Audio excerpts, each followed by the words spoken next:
à tous, Baruch Hashem. On reprend le Chok HaEmuna. Ephraim, si tu veux ici. On reprend le Chok HaEmuna. Jardin de la foi. On est le 9 Sivan. Les Akshiv, la Remazim. Prêtez attention, les amis, aux allusions que nous fait Hachem en permanence. Donc, on a vu hier l'histoire du Baal Shem Tov qui voyait ce puiseur d'eau qui était âgé, qui puisait de l'eau, qui était à un moment qui était très heureux de sa situation et puis juste après très triste de sa situation. Il avait compris qu'un homme, il est jugé à chaque heure, à Rosh Hashanah, mais après à chaque heure en fonction de ses actions. Ken, de cette histoire-là, chacun il peut comprendre pourquoi on voit tellement de fluctuations dans notre vie d'un jour à un autre et d'une heure à une autre. Et que tu vois que ton état d'humeur, il peut changer envers les gens de de ta maison, ta femme, envers tes enfants, envers tes amis. Qu'à un moment donné, tu vois que tout va bien, tout se goupille bien, il y a une bonne humeur, un bon état d'esprit. Et puis d'un coup, tu ne sais pas ce qui se passe, il tombe sur toi une lourdeur, une faiblesse et tout commence à changer, etc. Ou bien, tu vois qu'à un moment donné, avec ta femme, Baruch Hashem, c'est la paix, il y a de l'amour, de l'amitié, etc. Et puis d'un coup, paf, tu ne sais pas ce qui s'est passé, et une étincelle qui a mis un incendie, il y a une marloquette entre le couple, une querelle qui se réveille pour une bêtise de rien du tout. Tu dis, mais qu'est-ce qui s'est passé? Je ne comprends pas comment en 2 secondes, n'importe quoi, ça a fait un incendie comme ça. La seule explication, les amis, à tous ces changements et ces fluctuations soudains qui arrivent dans la vie d'un homme, c'est qu'à chaque instant, on est jugé dans le ciel. Chaque heure, il y a un tribunal céleste qui nous juge dans le ciel. Et si on est jugé dans le ciel en fonction de nos actions coupables pour recevoir des souffrances, pour nous réveiller à la tchouva, alors les souffrances, elles s'habillent dans toutes sortes de sujets de ton quotidien, de ta vie, de ton quotidien, de ta santé, dans ton état d'esprit, dans ton entente conjugale, dans ta parnassa, etc., etc. Il faut comprendre clairement que toute chose qui vient perturber un peu, embêter un homme dans sa vie, même la chose la plus légère, une souffrance la plus légère dans la vie d'un homme, quand quelqu'un qui se gratte la tête, etc., tout ça, ça s'appelle des souffrances que depuis le ciel, dans une démangeaison, etc., et tout, il y a une démangeaison, ça le gratte partout, ce sont des souffrances qui ont été décrites dans le ciel pour éveiller un homme dans le tribunal céleste à cette heure-là. Et donc, un homme, il doit faire quoi? Il doit, c'est ça le titre, réfléchir aux allusions qu'on lui fait, se réveiller positivement, à revenir vers Hachem, à faire tes chouvas, et pas dire non, c'est naturel, c'est le hasard, c'est normal, c'est les choses du quotidien. Non. Comme a dit la Gemara dans la Sechet Roulin, page Zayin, Amar Rabbi Hanina, il a dit Rabbi Hanina, un homme, il ne lève pas le petit doigt en bas, sans que dans le ciel, en haut, on a décrété qu'il puisse lever le petit doigt. Comme c'est marqué, c'est Akadosh Baruch Hu qui prépare, qui a affermi les pas d'un homme. Et comme c'est marqué, qu'est-ce qu'un homme, il comprend à son chemin? Tu crois que tu fais toi quelque chose, Akadosh Baruch Hu, tout est décrété là-haut. C'est marqué également dans la Maseret Arachin, page Tadzain. Jusqu'où va les souffrances qu'Akadosh Baruch Hu, jusqu'où on peut appeler que les petites souffrances qu'on a dans notre quotidien, les perturbations de notre quotidien, ça s'appelle des souffrances qui viennent d'Akadosh Baruch Hu pour réveiller un homme à la tchouva. Voilà la question de la Gemara. Jusqu'où tu peux dire, allez, même ça, c'est une allusion pour me réveiller à la tchouva ou une kapara pour mes avérotes, pour effacer mes avérotes, que je dois accepter, donc Bessibra, etc. Donc, on va voir jusqu'où ça va. Amar Rabbi Elazar, il a dit Rabbi Elazar, par exemple, jusqu'où ça va? Une personne lui a fait un vêtement, lui a cousu un vêtement, il est parti chez un tailleur, il a un vêtement sur mesure et ça ne rentre pas comme il faut, ça te sert un petit peu trop, c'est un peu trop large ici, le coin il n'est pas comme il faut. Ça s'appelle des souffrances qui sont organisées par Kadosh Baruch Hu. Rabbi Shmuel Ben Nachmani, il va encore plus loin. Il dit, même quelqu'un qui t'a demandé est-ce qu'on te sert un verre à boire, un café chaud, et toi on t'a amené maintenant un café froid, ça s'appelle des souffrances de Kadosh Baruch Hu. Bien l'inverse, t'as demandé un iced tea, t'as amené un thé chaud, c'est des souffrances organisées par Kadosh Baruch Hu pour t'éveiller B'tchouva. Ça provient de tes fautes pour te réveiller B'tchouva. Et Mar Beno chez Rabina, qu'est-ce qu'il a dit lui? Il a dit ça va encore plus loin que ça. Quelqu'un le matin, au Rajem, ça m'est arrivé 2 fois ce matin. Tu mets ton t-shirt et tu dis oh purée là, oh mince, l'étiquette est du mauvais côté. Ou tu as mis les coutures à l'envers. Et tu dois rechanger. Ou tu as mis la mauvaise manche. Tu as enlevé la manche, tu remets la manche. Jusque-là, ça s'appelle des souffrances organisées par Akadosh Baruch Hu pour t'éveiller, Bitchouva. Ce n'est pas des grandes souffrances, ami. Hachem, il est bon. Hachem, il considère ça comme des souffrances. C'est Péléplaïm. Il considère ce que toi, tu appellerais rien du tout. Déjà des souffrances pour t'éveiller, Bitchouva. On dit, ouais, pourquoi j'ai des souffrances dans ma vie? Pourquoi Hachem, il me fait des trucs comme ça? Mais Hachem, ça fait des années qu'il te fait des petites allusions de rien du tout et qu'il considère ça comme des souffrances pour te réparer tes fautes. Tu ne te réveilles pas. Ken, Braïta, Chanou et dans la Braïta, ils sont partis encore plus loin que ça encore. Même si quelqu'un il a mis la main dans la poche pour retirer une pièce de 5 shekels, Ouais, où il a voulu prendre 2 shekels, il a pris 1 shekel. Ouais, et il doit remettre. La Gemara a dit voilà, il a plus au de la kiss, il a voulu prendre 3 pièces. Il a pris que 2 pièces sur 3. Il doit remettre la main pour reprendre la 3e pièce. Ça s'appelle des souffrances organisées par Akadosh Baruch Hu. Ou pas tes clés. Ça s'appelle des souffrances organisées par Akadosh Baruch Hu. Combien on doit danser ces souffrances-là? Mais il faut avoir conscience que ce n'est pas du hasard, que ce n'est pas de la nature, que ce n'est pas un événement commun. Bon, ça va, c'est bon, on va pas. Non, Hachem, il est là. Hachem, normalement, un juif qui est Metoukan, il ne devrait rien chercher. Tout devrait être lisse, tout devrait être là pour qu'il puisse servir à Akadosh Baruch Hu, comme Madame Arishon. Quand il était là, on lui servait les anges, je lui servais du vin, il lui faisait retirer le barbecue. Et lui, il était là que pour servir à Kadosh Baruch Hu, il n'y avait rien qui devait le déranger pour servir Hachem. Toutes les petites fluctuations, c'est qu'elles sont là pour te réveiller Bitchouva. C'est pourquoi un homme, il doit faire pénétrer dans son cœur cette émouna, Ken, que toute la joie et tout le nachat, etc., que tu as dans ta vie, et que toutes les souffrances et toutes les complications que tu as dans ta vie, il n'y a pas ici de hasard, il n'y a pas d'erreur. Tout est organisé depuis le ciel, d'après un jugement céleste en fonction de tes pensées, tes paroles et tes actions. Les amis, concrètement, donc on doit chacun déjà remercier Kadosh Baruch Hu des petites souffrances, que c'est rien du tout. C'est rien du tout. Et s'éveiller, Bitchouva, prendre conscience que c'est pas normal, c'est pas anodin. Et s'éveiller, Bitchouva, avec des petites souffrances, comme ça, tu n'auras pas besoin de recevoir des plus grosses secousses pour te réveiller, Beth Hashem. On continue avec le jardin des louanges. Tfila shel dvash vesukar. Merci Hashem. Une prière de miel et sucré. On a fait une petite parenthèse sur le tam, le fameux tam du conte de Rabbi Nachman, le simple du conte de Rabbi Nachman, qu'il avait l'habitude, d'être toujours bessimcha de ses actions. Et les amis, le grand message de ce sipour, le grand message de ce maasé de Rabbi Nachman, c'est pas qu'il était heureux, même des choses qui n'allaient pas comme il fallait au niveau matériel. Au contraire, l'essentiel qu'il a voulu Rabbi Nachman habiller dans un conte, parce que c'est tellement dur à faire passer comme message, c'est que toute sa joie au tam, même de son imperfection, de sa chaussure triangulaire, qui faisait une chaussure qui était tordue, qui n'était pas bien, cordonnier qui fait une chaussure qui n'est pas bien, et il est joyeux, c'est Davka sur la spiritualité. Savoir se réjouir dans le service d'Hachem à chaque instant. Même si tu vois qu'au niveau spirituel, tu as encore plein de défauts, c'est encore tordu, tu n'es pas du tout encore parfait. Et sache, si encore au niveau matériel, un ami peut se tromper, penser que j'aurais pu faire des meilleurs résultats, j'aurais pu mieux réussir. Sache qu'au niveau de la voie d'Hachem, ce n'est pas comme ça. Ça ne marche pas comme ça. Écoutez bien, c'est profond ce qu'on est en train de voir ici, c'est très très profond ce qu'il dit Rabbi Nachman. Ce que le Rav Arush nous dit du conte de Rabbi Nachman. Qui colle au bas d'Hachem, il dit, chaque serviteur d'Akadosh Baruch Hu, même le plus grand des tzaddik, il aura toujours un manque dans son service divin. Il aura toujours une sensation à son niveau à lui que c'est imparfait. C'est ça tout le service divin, c'est chercher à se parfaire, chercher à avancer, à se parfaire. Parce qu'on regarde Akadosh Baruch Hu qui est infini, qui est la perfection absolue, tout service divin que l'on va faire, il sera défectueux et manquant par rapport au kavod d'Akadosh Baruch Hu.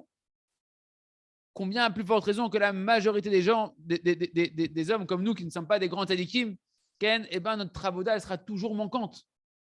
C'est une donnée qui sera tout le temps là, ça sera toujours manquant dans le service divin. C'est pourquoi dans le service d'Hachem, on doit tous marcher avec devant nous l'exemple du tam, de se réjouir de toutes nos actions, de chaque mitzvah, de chaque prière, peu importe comment elle est sortie, danser avec, chanter sur la mitzvah qu'on a réussi à faire, la tefila qu'on a réussi à faire. Ken, quelle tefila, Baruch Hashem, sucrée, qu'est-ce qu'elle était bonne cette tefila. Tu dis, attends, mais j'ai complètement foiré ma tefila aujourd'hui, j'ai senti que j'étais ailleurs. C'est pas grave. Tismar de ta tefila, sois heureux. C'était ça le chemin du tam qu'il a voulu nous enseigner Rabbi Nachman, le chemin du simple. Mais celui qui ne veut pas être le simple, comme il dit Rabbi Nachman, eh ben, automatiquement, il va être quoi? Tu vas aller d'après ton intelligence. Non, regarde, j'ai mal prié, j'ai mal étudié, j'ai pas assez étudié, j'ai pas assez ceci, etc. Et donc, tu vas être dans la tristesse, tu vas te briser, etc. Malheur! Il va se dire, oh, malheur à moi! Je me suis trompé, je me suis embrouillé, ça vaut rien ma tefila, ma mitzvah que j'ai fait, je l'ai mal faite, elle vaut rien, etc. Et donc, c'est à quoi en fait? Il pense que il est lui une réalité. Il ne vit pas que c'est Hachem qui te donne la possibilité de réussir ce que tu réussis. Et c'est Kadosh Baruch Hu qui l'a fait que ta tefila pour l'instant était comme ça, etc. Et donc, il est constamment insatisfait de sa vie, de sa réalité. En réalité, cette chaussure que le tam, qui était cordonnier, qui mettait toutes ses forces, pas cette chaussure-là, mais qui sortait triangulaire, Ken, Zerak Machal, c'était une parabole de Rabbi Nachman. C'est une parabole très profonde où là-bas, Rabbi Nachman, il a mis un grand message pour chacun d'entre nous. Ça veut dire quoi? Il a mis tous ses efforts là-dedans. Il mettait la journée entière pour faire sa chaussure. C'était un vrai cordonnier. Il n'arrive pas à faire une bonne chaussure. Ça montre quoi? C'est pour te montrer que chacun d'entre nous, en réalité, dans notre vie, on veut bien faire. On veut bien faire. On veut faire une bonne fila. On veut être comme il faut. Tu veux préserver tes yeux comme il faut. Mais tu vois que tu n'arrives pas. Ça sort tordu. Ça sort tordu. Tu dis, je ne sais pas pourquoi, ça sort tordu. Il veut te dire à Benoît Akadosh, sache de manière claire qu'Akadosh Baruch Hu, il n'est pas comme un tyran avec ses créatures. Kadosh Baruch Hu, il ne vient pas de manière tyrannesque. Et après 120 ans, Hachem, il ne va pas dire à un homme, écoutez bien ça les amis, Kadosh Baruch Hu, à 120 ans, il ne va pas dire à un homme, pourquoi tu n'as pas fait ce que Moshe Rabbeinu, il a fait? Et pourquoi tu n'as pas fait ceci et tu n'as pas fait cela? Hachem, il va montrer à chacun d'entre nous comment tu aurais dû te réjouir de ta part. Comment, si tu t'étais réjoui de ta part et que tu aurais servi à Kadosh Baruch Hu avec les outils qu'il t'a donnés, avec les moyens qu'il t'a donnés, avec les forces qu'il t'a données au moment où tu étais, tu aurais fait véritablement ton travail et tu aurais pu monter comme tu aurais dû monter. Et c'est la raison pour laquelle les gens, en général, la plupart, ils sont brisés, ils sont dans leur avodat Hashem, dans leur service divin, ils ont du mal à être véritablement satisfaits de leur travail, à être heureux de leur travail. On voit souvent les balais de chouva qui commencent à être tristes, à être austères, à être comme ça un peu l'image de la Torah, un peu comme ça, rasratique, parce qu'on n'a pas cette vision, on n'a pas compris comment il faut se délecter du service divin que l'on fait. Parce qu'il y aura toujours quelque chose où nous, on va se dire, Ken, bon, regarde, j'ai pas réussi à faire comme il faut, etc. Il y a toujours un décalage entre ce qu'on comprend, ce qu'on devrait faire, l'idéal qu'on devrait atteindre, d'après la Torah, et ce qu'on a réussi à faire concrètement dans les actes. Par exemple, un homme, il vient faire la tefila de vite, il a prié comme il a prié, ouais. Et après, il se dit, regarde, j'ai mal prié, ma tefila, j'étais complètement ailleurs. Ken, parce que lui, il pense que la prière, il fallait faire mieux que ça. Et des fois, le bonhomme, il a bien prié. Et il pense, ah, j'étais pas assez. J'ai vu un autre, il a prié encore mieux, il était beaucoup plus longtemps, il est resté plus longtemps que moi, etc. Et il commence à être déçu de lui-même. Pourquoi? Parce que lui, il pense qu'il aurait dû prier comme il pense qu'il fallait prier idéalement, etc. Et cette pensée-là, il me dit le Rav, Ken, chez Imata Mevin Kacha, que si tu penses comme ça, qu'il faut faire comme ça, que l'idéal c'est comme ça, et que tu n'as pas réussi à faire l'idéal, alors ça ne vaut rien ce que tu as fait. Ça, cette pensée-là, les amis, c'est une erreur et une idiotie. Ce n'est pas comme ça qu'Akadosh Baruch Hu nous regarde. Parce que le fait, regarde la réalité, c'est qu'au final, tu n'as pas réussi à faire ce que tu avais compris. Tu as compris que c'était comme ça qu'il fallait faire, Ken. Et pourtant, tu n'as pas réussi. Ça montre que tu n'avais pas la capacité, tu n'avais pas les forces. Tu as compris qu'il faut faire comme ça, qu'il faut prier comme ça, qu'il faut se comporter comme ça. Et tu n'as pas réussi. Donc, c'est que tu n'as pas les forces pour l'instant. Si tu as compris, tu veux faire ça. Et pourtant, tu n'arrives pas, Ken. Il nous dit, et toi, tu es encore embrouillé. Parce que tu vois que tu te dis, regarde, j'aurais pu faire beaucoup mieux. Et tu te poses la question, Ken, pourquoi je n'ai pas fait beaucoup mieux, etc., etc. Et ça, les amis, en réalité, on verra dans les prochaines pages que c'est ça, en fait, tout le malaise du juif dans le service divin. C'est qu'à chaque fois, il pense qu'il pouvait faire mieux, qu'il aurait dû faire mieux. Et il se dit, mais j'ai pas réussi, donc je m'en veux, etc. Et on n'a pas compris que tu as réussi à faire qu'en fonction de ce qu'Akadosh Baruch Hu t'a donné comme force. Il va falloir aller chercher les forces auprès d'Akadosh Baruch Hu, mais accepte là où tu en es, accepte les forces qu'Akadosh Baruch Hu t'a donné, réjouis-toi de l'effort que tu as fourni et du résultat que tu as pu obtenir, qu'Akadosh Baruch Hu t'a donné d'obtenir.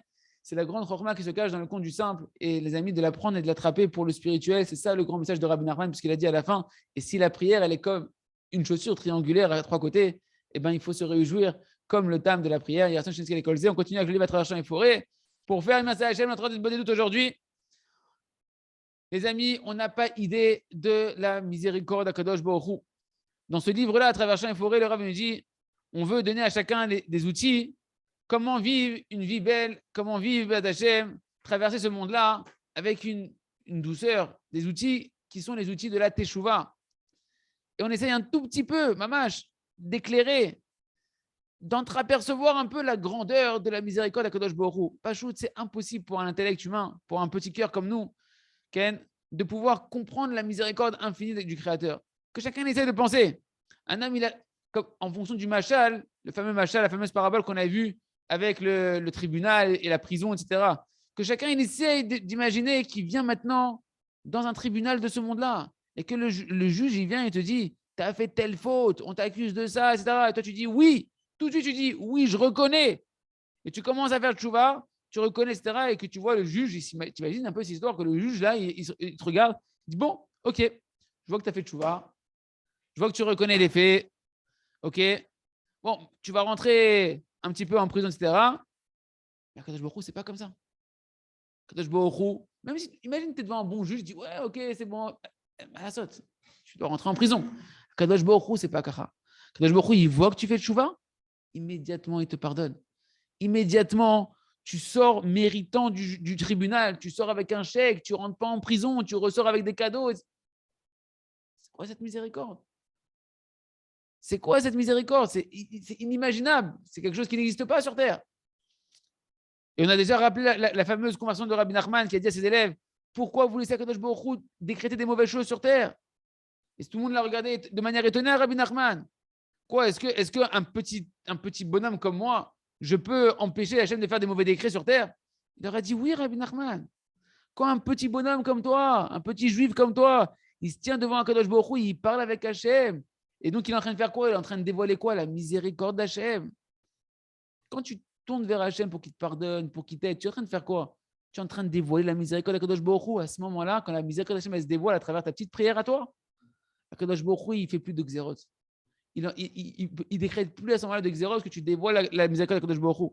Parce que Akadosh Baruch Hu, il a créé le monde uniquement pour ça. Pour qu'un homme comme toi, aussi petit que tu penses que tu es, tu te mettes à parler avec lui. Et quand il y en a un qui parle à Kadosh Baruch Hu lui dit, il dit à tout le tribunal qui est là, à tous les anges qui sont là, sortez, sortez. Là, je suis avec mon fils. Ça y est, enfin, mon fils, il a pris le téléphone, il me parle. Oubliez-moi. Je suis avec ma fille, elle me parle. Oubliez-moi, comme c'est marqué dans le Zohar Kadosh. Un homme, il parle à Kadosh Baruch Hu. À Kadosh Baruch Hu, il dit à toute sa cour céleste, tout le monde dehors. Comment ça, on est en plein en train de trancher des trucs et de décréter des choses. Dehors.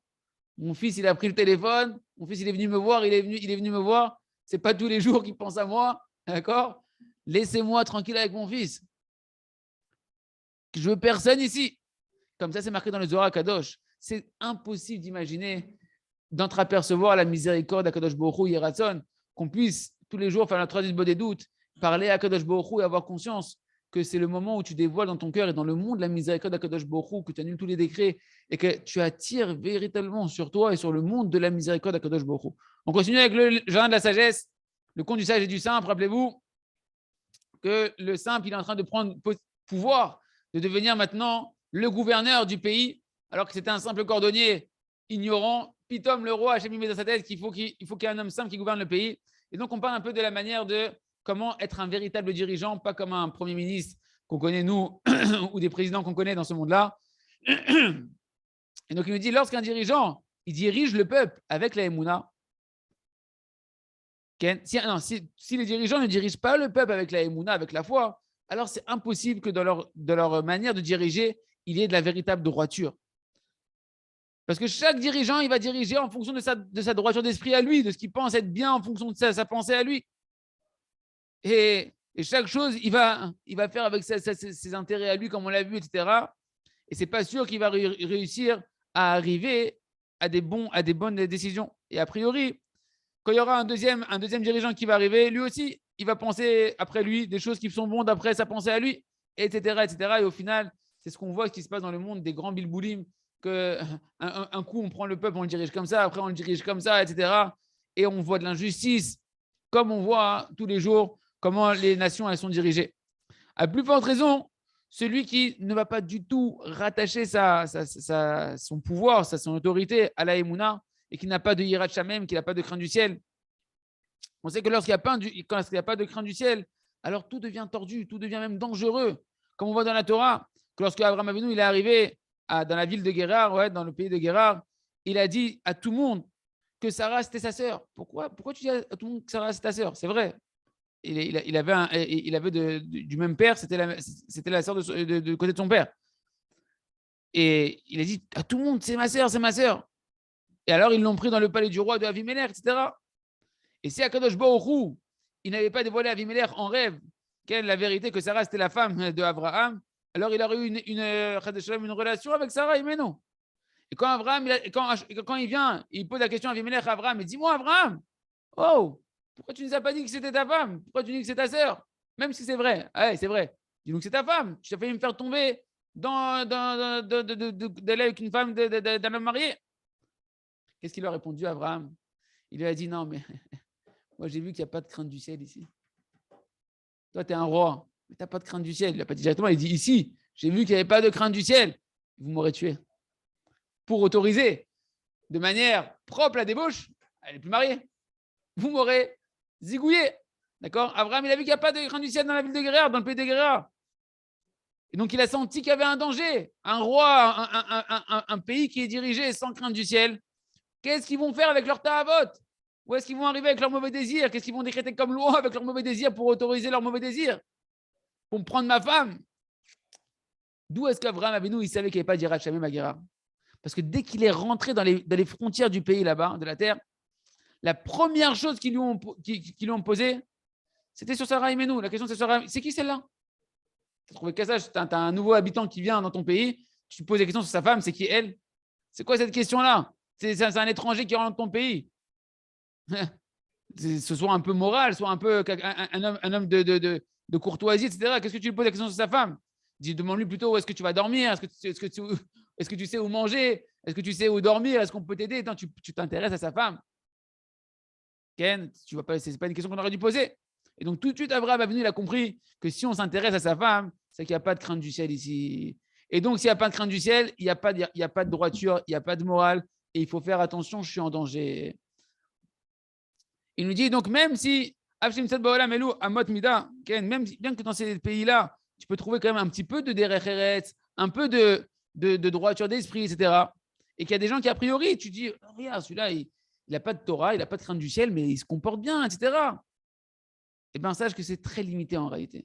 Si tu regardes bien, tu verras que c'est très limité et que dans les situations où dès qu'il y aura un peu de pression, etc., ou d'intérêt personnel qui rentre en jeu, à plus forte raison, si maintenant c'est toute la communauté il se passe un mouvement collectif, etc., comme il y avait à l'époque, par exemple, des nazis.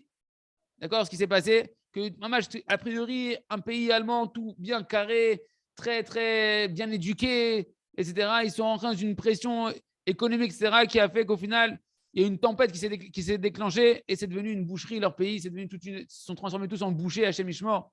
Où est-ce qu'elle est passée leur éducation? Où est-ce qu'elle est passée les gens qui étaient raffinés au niveau de l'esprit, etc. Ken, rien du tout. Des atrocités justifiées, on ne sait pas comment. Mais les tzadikim, chez eux, c'est pas comme ça. C'est pour ça qu'on veut que les tzadikim y règnent. Parce que les tzadikim, durant toutes les générations, eux, c'était tout le contraire. Ils étaient prêts à mourir pour la vérité. À mourir pour la vérité d'Akadosh Baruch Hu. Et pas simplement les tzadikim, même des juifs simples. Ils étaient prêts à mourir à Kiddush Hashem pour la Emouna, pour la vérité. Et Béhémet, c'est que ce chemin-là qui peut être un chemin de vérité. Si on est prêt à mourir pour la vérité, comme Abraham Avinu qui était prêt à sauter dans le feu pour garder sa Emouna à Kadosh Baruch Hu. Un tel dirigeant qui a un tel amour de la vérité de Kadosh Baruch Hu, il n'y a que lui qui pourra tenir aux pressions et aux intérêts personnels, etc. et faire diriger le monde d'après la Torah, d'après la Emouna, la Kadosh Baruch Hu, et faire régner Hachem sur le peuple, et donc amener une vraie paix et un vrai chemin droit qui amène au bonheur pour chacun. On termine avec le Sefer. Or Chadash al Tzion ta'ir nizke kolano b'mera le'oro. Les amis, on arrive au cœur du sujet. On a appris comment prier la Hamida, que ce n'est pas simplement un texte, ce n'est pas simplement une concentration de comprendre techniquement ce que tu dis, ce n'est pas une prononciation, une précision de prononciation, mais que c'est le cœur et la volonté qu'on va mettre dans chaque mot. Et bien, on arrive maintenant à Chonen Hadaat, la fameuse bracha, la première bracha, où on demande des choses qui est, à Kadosh Baruch Hu, on demande la conscience, la connaissance. Et bien, c'est ça qui va nous permettre de combler tous les manques d'un homme. Par le fait qu'on mérite de se renforcer dans le service de la volonté au moment de la prière, grâce à ça, les amis, eh ben, on va commencer à pouvoir vivre la prière et elle va monter là où elle va monter pour pouvoir agir et amener l'abondance à un homme qui a besoin.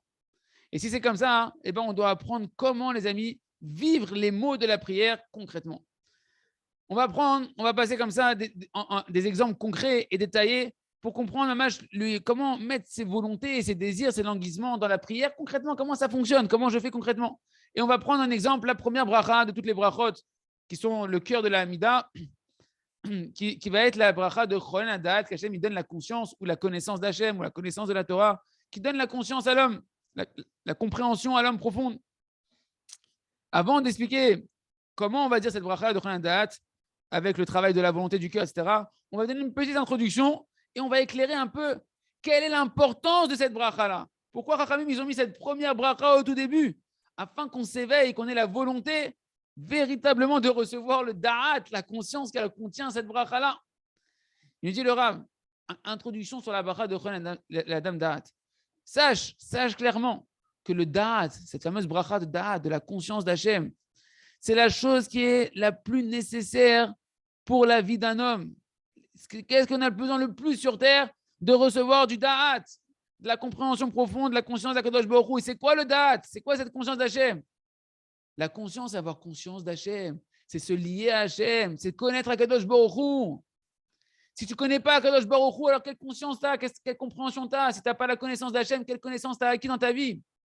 Et il faut savoir que le but pour lequel on vient dans ce monde-là, c'est d'Afkassa, c'est le Da'at, d'avoir la conscience d'Hachem, de vivre à Kadosh Baruch Hu, de connaître Kadosh Baruch Hu, comme c'est marqué dans l'écouté Moharan, dans le Tignana, enseignement 37. Voilà les mots de Rabbeinu Akadosh. Le principe général, dit Rabbi Nachman, c'est que l'essentiel du but, c'est uniquement de servir à Kadosh Baruch Hu, d'aller dans ses chemins pour son nom, Hachem béni soit-il. Afin de quoi? Afin de quoi? Afin de connaître Akadosh Baruch Hu et de la Da'at Oto Itbarach. Avoir cette conscience d'Hachem Itbarach, de se lier à Kadosh Baruch Hu Itbarach.